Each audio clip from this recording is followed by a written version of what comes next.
Hey guys, welcome back to my channel Mampi's blog. তোমরা সবাই কেমন আছো? আশা করি খুব ভালো আছো, আর আমিও খুব ভালো আছি। অনেক দিন বাদে একটা ছোট্ট মিনি ব্লগ নিয়ে এসেছি তোমাদের সাথে শেয়ার করবো বলে।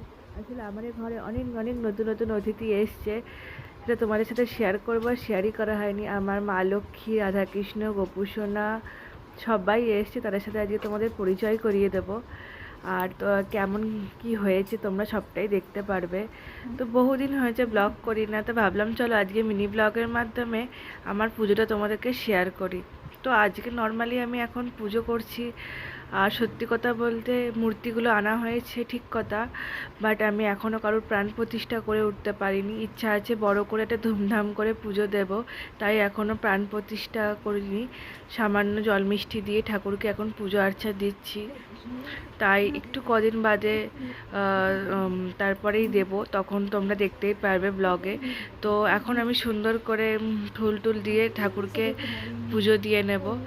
আর আর গোপু সোনাকে, রাধাকৃষ্ণকে, মা লক্ষ্মীকে সবাইকে নীল কালারের ড্রেস পরিয়ে দিয়েছি।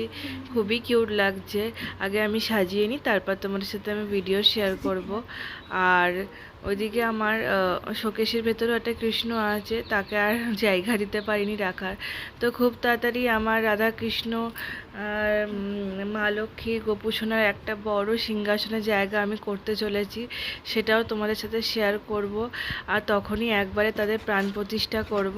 এখন প্রাণ প্রতিষ্ঠা করা হয়নি। তারপরে ছোট মেয়ে জাস্ট ঠাকুরগুলো এখন কিনে জল মিষ্টি দিয়ে পুজো দিচ্ছি। এরপর ভালো করে পুজো আর্চা করে প্রাণ প্রতিষ্ঠা করে ঠাকুরের একটা সুন্দর জায়গা করা হচ্ছে। তো সমস্তটা তোমরা দেখতে পারবে আমার সাথে থাকলে, আমিও ব্লগের মাধ্যমে শেয়ার করব।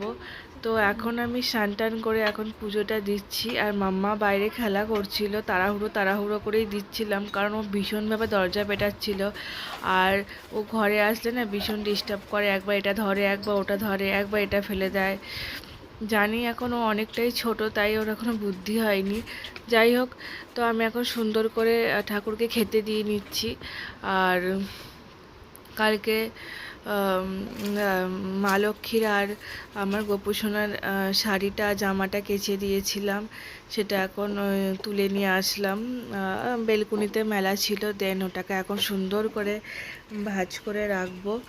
আর আমার পুজোর ব্লগ তোমাদের কেমন লাগলো অবশ্যই কমেন্টে জানিও।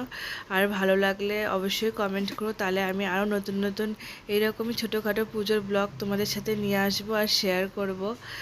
তো যাই হোক, আমার রাধে গোবিন্দ আর আমার গোপু সোনা, মা লক্ষ্মী আরও সব ঠাকুরদের কেমন হয়েছে দেখতে অবশ্যই কমেন্টে জানিও। ভালো লাগলে একটা like, comment, share and subscribe করো।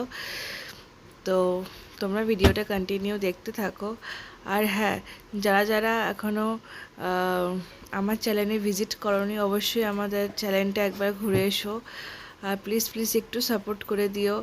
আর তো এখন পুজো আমার অলমোস্ট প্রায় কমপ্লিট হয়ে গেছে।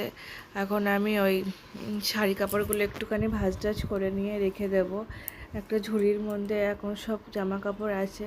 ইচ্ছা আছে যে ঠাকুরের একটা শোকেস করে সেখানে সমস্ত জামা কাপড় রাখবো, সেটারই পরিকল্পনা চলছে। সমস্তটাই করা হবে, সমস্তটাই তোমাদের সাথে আমি শেয়ার করব। তো এই গোলাপি রঙের শাড়িটা সেদিনকে খুলে দিয়েছিলাম, তা মা লক্ষ্মীর শাড়ি।